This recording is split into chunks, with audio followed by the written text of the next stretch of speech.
The night the fire finally died, London stood in eerie silence. For 4 straight days the city had burned like a funeral pyre, its heat so fierce that glass had melted in church windows, and lead had flowed from rooftops into the gutters. Now smoke drifted across a landscape of blackened chimneys and skeletal walls. A cold rain began to fall, hissing against the embers. From the hill at Moorfields one could see the entire old city lying in ruin. The spire of old St. Paul's a hollow shell, the Thames still reflecting faint orange light from smouldering wharves. 87 parish churches were gone, 13,000 houses, the markets, the guild halls, the wooden bridges and courts, all reduced to ash. Yet, in that wasteland, Londoners did what they had always done. They began again. By the very next morning, carts clattered through the mud carrying salvaged timbers. Merchants were already bargaining for plots to rebuild their shops, and parish bells, the few that remained, tolled defiantly. Hope, thin as smoke, refused to vanish. King Charles II, restored to the throne barely 6 years earlier after the long Puritan Commonwealth, saw an opportunity hidden within the devastation. He declared that London would rise fairer, safer, and more magnificent than before. Architects and dreamers flooded the royal court with proposals. Grid plans, circular plazas, broad avenues like those of ancient Rome. Among them stood the scholar-architect Sir Christopher Wren, a mathematician with the soul of a poet. Wren's designs envisioned a classical metropolis of domes and colonnades, an ordered geometry to replace the medieval chaos. His plan might have changed London forever, but the city's stubborn nature resisted. Landlords clung to the crooked shapes of their inherited plots. Traders wanted speed, not grandeur. And so compromise prevailed. The new streets followed many of the old lines, though widened and paved with sturdier stone. Still, Wren's genius endured in his churches, graceful, balanced, touched by light. Above them all, one structure would dominate every horizon, the new St. Paul's Cathedral. Its dome rose slowly through 3 decades of toil, each block laid with reverence, until by 1710 it stood completed. A gleaming monument to perseverance. Londoners looked up and saw not only beauty but defiance, proof that even fire could not erase their city's soul. Rebuilding laws transformed daily life. The Rebuilding Act of 1667 banned wooden facades, required brick or stone, and mandated wider thoroughfares to prevent future infernos. Surveyors carved out open spaces like Cheapside and King Street, and new districts, Bloomsbury, Covent Garden, St. James's, grew with measured grace. Elegant squares appeared where once had been cramped courts. By century's end, London no longer looked medieval. It had stepped into the age of reason. Commerce returned with vengeance. The wharves along the Thames thrummed with activity as ships unloaded tobacco, spices and wool. The Royal Exchange reopened, its arcades echoing with the chatter of traders. In taverns and coffeehouses, men of every trade debated politics and science. Within those smoky rooms, the pulse of modern London began to beat. Journalists scribbling pamphlets, stockbrokers sketching the first ledgers, philosophers arguing the motion of the planets. The city that had burned to cinders was now inventing the future. The newly chartered Royal Society gathered minds like Isaac Newton and Robert Hooke, who turned curiosity into method and discovery. The Bank of England, founded in 1694, gave London something even more powerful than architecture: financial gravity. Money itself began to orbit this place. And amid the bustle, ordinary Londoners adapted. Street vendors hawked pies and ribbons beneath Wren's rising spires. Apprentices courted maids along the rebuilt river stairs. Ferrymen sang as they rowed passengers across the Thames. Life, fragile yet unstoppable, flowed back through every lane. By the last years of the 1600s, the city glittered again at night. Lanterns hung above shop doors, reflecting in puddles on newly cobbled streets.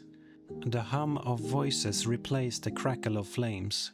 Standing atop the dome of St. Paul's, one could see roofs stretching farther than ever before, a vast sea of brick and tile rolling toward the horizon.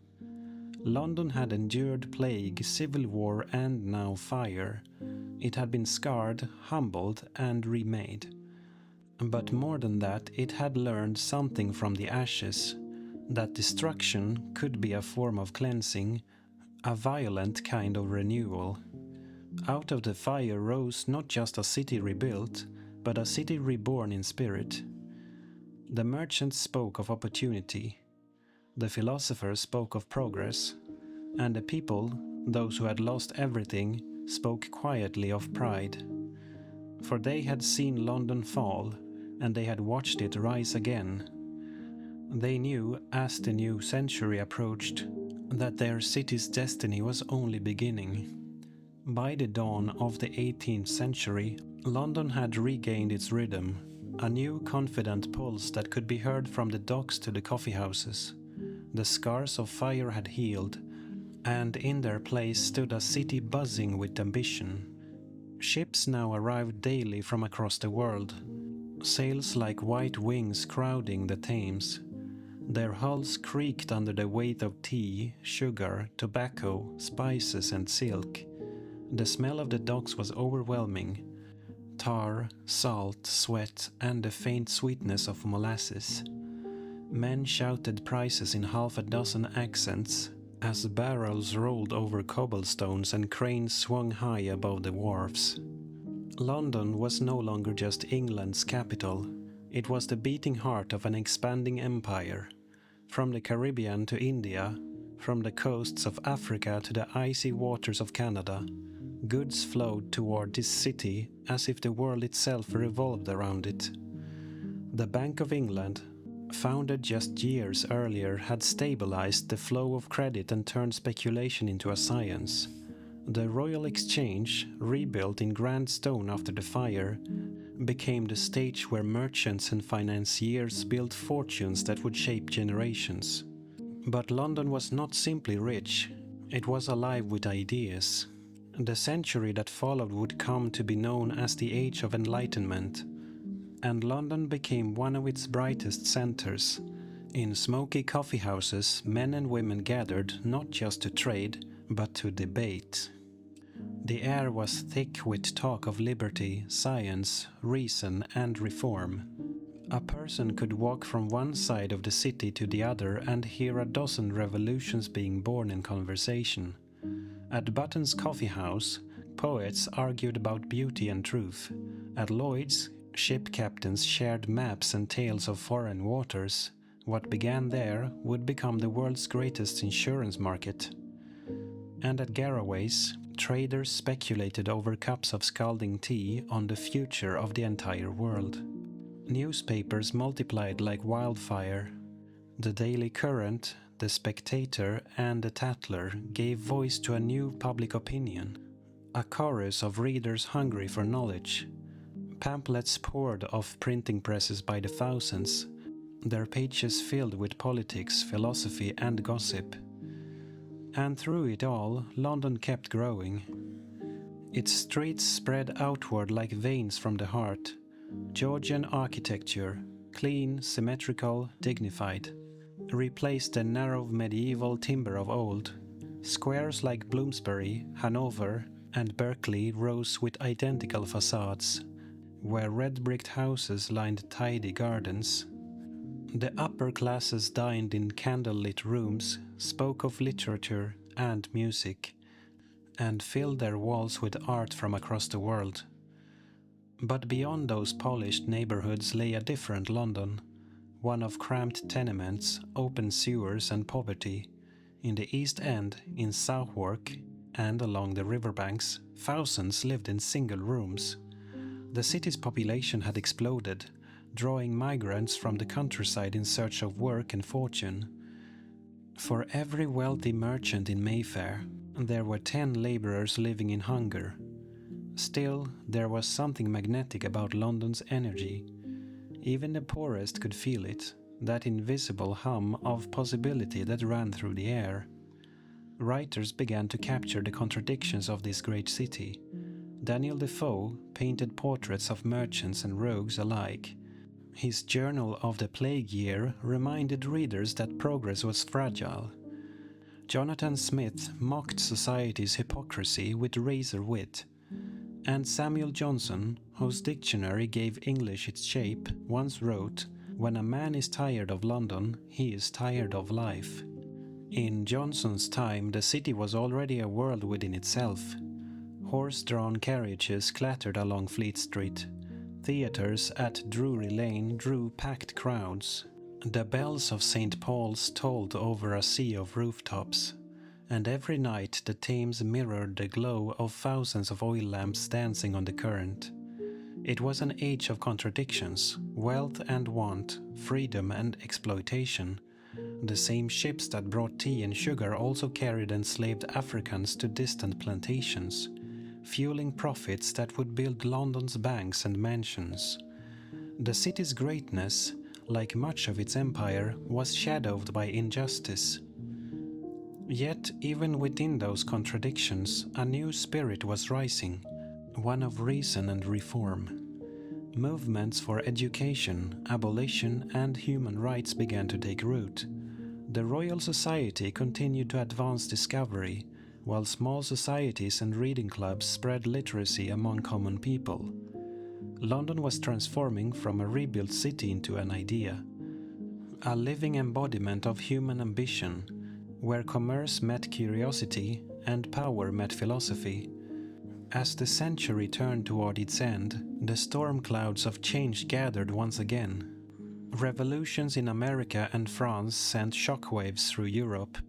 Old empires trembled, and kings looked nervously across the Channel. But London, resilient, stubborn, endlessly adaptive, thrived on turmoil. Trade boomed.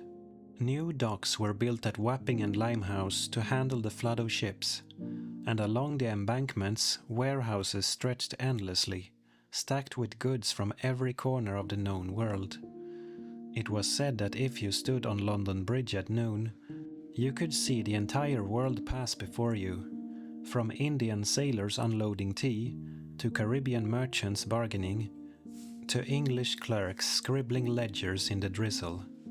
The hum of the city never stopped. It beat like a living heart, irregular, noisy, and unstoppable. By 1800, London was the largest city in Europe, home to nearly 1 million souls. It had become a mirror of humanity itself, brilliant, cruel, creative, and endlessly restless. And yet, as the 19th century approached, no one could imagine how much more it would change. The fires of industry were about to be lit, and once again London would transform beyond recognition. The dawn of the 19th century arrived on a tide of coal smoke. London, already vast, began to swell beyond anything the world had ever seen. Its population doubled, then tripled, until it surpassed 2 million souls, more than any other city in history. The rhythm of life quickened. Factories rose where pastures once stood, their tall chimneys exhaling black clouds that dimmed the sun. The clang of hammers, the hiss of steam, the rumble of wheels, these became the heartbeat of the new age. For the first time, London smelled not of wood and rain, but of progress itself, the thick, metallic scent of industry. The Thames, once a glittering highway of trade, grew dark with soot and sewage. At low tide, the stench was so fierce that Parliament itself had to hang soaked curtains of lime to mask it, And yet, amid that filth, a new world was being born. A world of machines, rails, and restless ambition. The Industrial Revolution had begun elsewhere, in the mills of Manchester, the forges of Birmingham, but London became its grand stage. Railways sliced through the city like veins of iron. By the 1830s, Euston Station had opened. By mid-century, Paddington and King's Cross followed. For the first time, a Londoner could board a train and reach the sea in hours instead of days. Coal and iron roared into the city, and finished products poured out again to the empire. The skyline changed. Where church steeples had once reigned, now stood gasworks, warehouses, and bridges of blackened stone. The industrial metropolis was not beautiful, but it was alive. Amid all this transformation, the human cost was immense. In the slums of Whitechapel and Southwark, thousands crowded into single rooms. Children worked long hours in match factories and breweries. Disease thrived in the narrow courts and alleys, spreading faster than any fire. Cholera swept the city again and again, carried by the same river that powdered its trade. The contrast between wealth and want grew unbearable. In Mayfair and Kensington, the rich dined under crystal chandeliers, while across the river, families slept on straw. London had become a city divided, half empire, half abyss. Writers began to capture what statistics could not. Charles Dickens gave voice to the unseen millions, the orphans, the debtors, the dreamers wandering through fog and despair. Through his stories, readers glimpsed the cruelty and kindness that coexisted in the same dark streets. His London was both monstrous and magnificent, a mirror of the age itself. And yet, progress marched on. The Great Exhibition of 1851, held inside the glittering Crystal Palace, announced to the world that Britain stood at the center of creation. The structure, vast iron ribs and glass panels stretching across Hyde Park, seemed to defy gravity. Inside, inventions gleamed beneath sunlight filtered through the roof. Steam engines, telegraphs, printing presses, looms, and locomotives. 6 million visitors came to marvel, many weeping at the sight of mankind's newfound power. This was Victorian London, proud, industrious, and convinced that its destiny was eternal. Under Queen Victoria's long reign, the city became the political and cultural capital of an empire on which the sun never set. Goods from every corner of the globe passed through its docks. Languages from Africa, Asia, and the Americas mingled in its markets. At night, gas lamps lined the boulevards, turning the fog into a golden haze. But even progress could not hide the shadows. Prostitution, poverty, and crime grew alongside prosperity. The notorious East End became a labyrinth of misery, where desperation ruled, and the police, the newly formed bobbies, struggled to keep order. The murders in Whitechapel during the 1880s shocked a nation that preferred not to see the world it had built beneath its grandeur. Still, London's innovations were unstoppable. In 1863, it became the first city on Earth to open an underground railway, the Metropolitan Line. Steam engines hissed through tunnels lit by flickering lamps, carrying workers from the suburbs into the heart of the city. It was noisy, hot, and miraculous, a new artery in the ever-growing giant. As the decades passed, monuments rose. The Houses of Parliament, rebuilt after a fire of their own, the Tower Bridge, a marvel of iron and hydraulics, and the Victoria Embankment, reclaiming land from the river itself. Each new project seemed to declare that London had conquered both nature and time. But beneath the triumph, fatigue lingered. The poor still labored without rest, breathing the same smoke that powered the empire's wealth. The Great Stink of 1858, when the Thames became an open sewer, forced engineers to act. Under Joseph Bazalgette, a vast underground system of sewers and drains was built, invisible yet transformative. For the first time, London became not just large, but livable. The final decades of the century saw the rise of the Victorian middle class. Clerks, teachers, shopkeepers, people who believed in decency, progress, and the promise of education. They filled the new suburbs of Islington and Clapham, traveled to work by train, and filled their homes with books and pianos. Public parks spread across the city. Libraries and museums opened their doors to all. The British Museum, the Natural History Museum, the National Gallery, these were the cathedrals of knowledge in a secular age. By the 1890s, London was the largest and most powerful city on earth. Its empire stretched across continents, its influence touching art, science, language, and law. But even then, in the quiet of gaslit evenings, some Londoners sensed unease. The smoke, the crowds, the endless expansion, it could not last forever. In the novels of H.G. Wells and the poems of Oscar Wilde, one hears a subtle note of exhaustion. The feeling that the city had grown too vast, too fast, that something human had been lost amid the gears of progress. And yet, to stand on Waterloo Bridge at dusk, watching the lights flicker across the Thames, was still to feel awe. Barges drifted beneath, trains thundered in the distance, and the dome of St. Paul's, blackened by soot but still proud, gleamed faintly in the dying light. London had become the modern world made flesh. It was imperfect, polluted, magnificent, and utterly alive. The 20th century began with a strange confidence. The smoke of the industrial age still hung in the air, but beneath it was a quiet hum of optimism. London stood at the height of its power, the crown of an empire that spanned the globe. Its ships ruled the seas, its banks ruled commerce, and its language carried across continents. From the steps of St. Paul's to the halls of Parliament, London seemed eternal. Yet behind the grandeur, the first cracks had begun to show. The city's population now exceeded 6 million. Electronic trams clattered alongside horse-drawn carriages.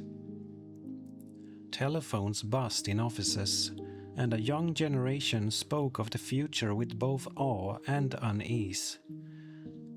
In smoky drawing rooms, people whispered about the new century's promise and its dangers. Then, in the summer of 1914, that confidence shattered. When the First World War broke out, London became both fortress and heartbeat for a nation at war. Posters covered every wall, "Your country needs you," and men lined up in their thousands to enlist. Trains carried them from Waterloo and Paddington to battlefields across Europe, where many would never return. At home, the city changed overnight. Women filled the factories, munitions plants, and offices left empty by men at the front. Zeppelins floated through the night sky, dropping bombs that shattered rooftops and nerves alike. For the first time, war had come to London itself. The fear was new, an invisible enemy above the clouds, sirens wailing through fog. But even then, the city did not falter. When the war finally ended in 1918, the bells of St. Paul's rang for hours. Crowds filled Trafalgar Square, waving flags and singing through tears. The empire had survived, but at a cost too heavy to measure. The streets were filled with soldiers who would never be whole again. Men limping on crutches, faces bandaged, eyes hollow with memory. The world had changed, and London with it. The 1920s brought both relief and restlessness.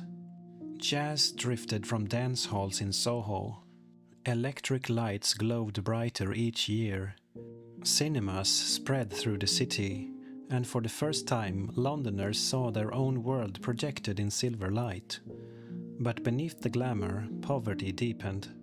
The working classes still toiled in cramped housing, and unemployment haunted the East End. By the 1930s, storm clouds were forming once more, not over the Thames but across Europe. News of Hitler's rise reached London's papers. Few wanted to believe another war could come. Yet when it did, in 1939, London met it with grim resolve. Nothing in its 2,000-year history would test it like the Second World War. At first came the calm, the phony war as they called it, and then in 1940 the sky itself erupted. The Blitz had begun. Night after night the Luftwaffe rained fire upon the city. Bombs fell on docks, railways, markets, homes. Even the heart of Westminster. Entire streets vanished in seconds. The fires burned so bright they turned the clouds crimson. Yet amid the horror, something unbreakable emerged. Londoners refused to yield. Families slept in the underground stations, packed shoulder to shoulder on cold platforms, singing songs to drown out the thunder above. Volunteers pulled survivors from rubble, shared tea and bread with strangers, and swept the glass from shop fronts each morning as if to say, "We are still here." On one of the worst nights of the Blitz, when bombs rained upon the city centre, St. Paul's Cathedral, the same dome that had watched over London for centuries, stood untouched amid the flames. Photographers captured it rising through the smoke, defiant, its white dome glowing against the black sky. That image became the soul of wartime London, the city's unspoken vow that it would never be destroyed. When the Blitz finally ended, more than 30,000 Londoners were dead and entire neighborhoods lay in ruin. But even in grief, the city's spirit was unbroken. As one woman famously said, sweeping the rubble from her doorstep, "We can take it. We can take anything now." The war ended in 1945, and the celebrations that followed were unlike anything in memory. Crowds flooded Piccadilly Circus and Trafalgar Square, cheering, dancing, and weeping with joy. Soldiers embraced strangers, and fireworks burst over the Thames. When Winston Churchill spoke from the balcony, the roar was so loud it seemed to shake the city itself. But when the smoke cleared, London once again faced ruins, not from fire this time, but from bombs. Whole districts lay flattened, churches shattered, streets erased. The cost of victory was almost too high to grasp, and so, once again, as it had done after the Great Fire nearly 3 centuries before, London began to rebuild. This time, the work was slower, quieter, but just as determined. New housing rose amid the wreckage. The old docks, crippled by war, were slowly restored. Children played where craters had been. New schools opened in makeshift halls. The scars of war remained, but so did the laughter. The late 1940s brought rationing, austerity, and exhaustion, but also hope. The National Health Service was born, ensuring that every citizen, rich or poor, would have care. Immigrants from across the Commonwealth began to arrive, helping rebuild the city they had fought for. A new London was beginning to take shape, humbler perhaps, but more human. By 1950, the skyline still bore the wounds of war, but life had returned. The buses rolled, the bells of St. Paul's rang again, and people looked toward the future. The city had survived yet another cataclysm, not through walls or weapons, but through will. For 1,000 years, London had been through disasters, and each time it had risen again. The fire had taught it to rebuild. The plagues had taught it endurance. The wars had taught it unity. And now, standing on the edge of a new age, London was ready to become something greater than empire or power, a symbol of resilience itself. The war was over, but its echoes lingered in every street. In the 1950s, London was a patchwork of past and promise, rows of blackened buildings, walls still cracked from bombs. Beside bright new houses built by hopeful hands, children played in the ruins, their laughter rising between the hollow shells of old churches. The air smelled of dust and rain, but beneath it there was a new scent, that of life returning. The city's people were weary, but unbroken. Ration books were still in use, but so were dreams. There was a sense that London had survived the worst it would ever face, and that anything built now would last. And so, brick by brick, it began again. In the East End, families rebuilt their homes from the rubble. In Westminster, the sound of hammers echoed as workers restored the Houses of Parliament. Cranes rose above the skyline, not of destruction, but of creation. And as the decade turned, something beautiful began to happen. London opened its arms to the world. Ships arrived from the Caribbean, India, Africa and the Pacific. Men and women stepped off trains and boats carrying little more than hope, answering Britain's call to help rebuild. They came to drive buses, to work in hospitals, to fill the factories and shops that powered the post-war recovery. Their children grew up beneath grey skies and red buses, learning to call this place home. By the 1960s, the city was reborn again, but this time not through fire or empire but through culture. The grey post-war streets suddenly burst into color. Young people filled Carnaby Street with wild clothes and louder music. The Beatles, the Rolling Stones, the Kinks, their songs became the heartbeat of a generation. Art, film and fashion collided, and for a brief glittering moment, London was the center of the world again. The skyline began to shift once more. New towers rose beside old cathedrals. The River Thames, long neglected, began to sparkle again as new bridges and embankments took shape. The London Underground expanded, carrying millions daily beneath the earth like a vast circulatory system. And above ground, red double-decker buses and black taxis gave the city its unmistakable rhythm, a dance of motion and noise that somehow felt eternal. Through the 1970s and 80s, the city endured its share of hardship. Economic struggle, strikes, and political unrest cast long shadows. But each time, London reinvented itself, through art, through defiance, through laughter. The punk bands of the 70s sang of frustration and freedom. The street artists of the 80s turned grey walls into galleries. Even in its hardest years, London remained creative, restless, rebellious, alive. Then, in the 1990s, came another transformation. The old docklands, once silent and empty, became the shining district of Canary Wharf, a symbol of modern finance. Glass towers rose where cranes had rusted.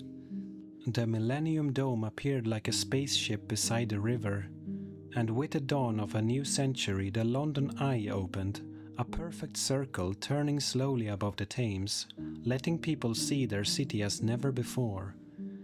Today, London is vast, over 9 million people, countless stories and unending contrasts. It is a city of bankers and artists, scholars and dreamers, ancient stones and shining towers. From the markets of Camden to the palaces of Westminster, from the narrow alleys of Whitechapel to the green calm of Hyde Park, it remains a world within a world. The Thames still flows, as it has since before the Romans came. Barges glide where Viking ships once sailed, tourists stand on bridges where plague victims once crossed, and beneath it all, the heartbeat of London endures, steady, patient, and eternal. If you walk its streets at night when the noise fades and the air grows soft, you can almost hear the echoes of every age layered together. The bells of Wren's churches, the clatter of Georgian carriages, the whistle of Victorian trains, the sirens of the Blitz, and somewhere, faint but clear, the sound of laughter, the sound of people living, surviving, rebuilding. London has been burned, bombed, rebuilt, and reborn more times than perhaps any city on earth. It has learned to carry its past not as a burden, but as music, a melody of memory that plays quietly beneath the surface of every new beginning. And as the lights shimmer on the river, you realize this is what makes London eternal. Not its monuments or power, but its spirit. The simple, stubborn will to keep going, to keep dreaming, to keep living. So tonight, let the river carry you gently through time. Let the hum of the city fade to a whisper. The story of London, fierce, fragile, unending, is still being written. And somewhere beyond the horizon, as dawn begins to glow over the Thames, another day in its 1,000-year tale quietly begins.